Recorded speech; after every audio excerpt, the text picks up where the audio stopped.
যদি সুন্দর মনোরম একটি পরিবেশে আপনার বিকালটাকে আরো সুন্দর করতে চান তাহলে চলে আসুন এইখানে।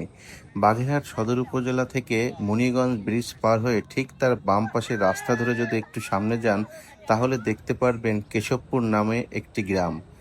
ঠিক গ্রামটার শেষ এবং গোপালকাঠি গ্রামের শুরুতে একটি স্লুইস গেট পড়বে।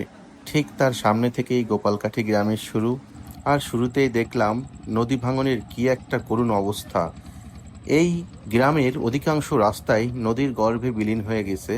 যদিও গত বছর এখানে ব্লক দেওয়াতে এখন ভাঙনের পরিমাণটা অনেকাংশে হ্রাস পেয়েছে, কিন্তু প্রাকৃতিক সৌন্দর্য এবং দৃষ্টিনন্দন গাছপালা দিয়ে এই গ্রামটি ছায়া ঘেরা একটি সুন্দর গ্রাম, যা আপনার বিকেলটাকে করতে পারে আরো বেশি সুন্দর এবং মনোরম। চারদিকের নদীর কলতান এবং লঞ্চ স্টিমারের শব্দে আপনার কখন যে এখানে সময় কেটে যাবে আপনি কল্পনাও করতে পারবেন না। নদীর জলে সূর্যের আলোর খেলা আর স্লুইস গেটের এই পানির কলকল শব্দ সব মিলিয়ে আমার বিকেলটা তো অনেক সুন্দর করে তুলেছে।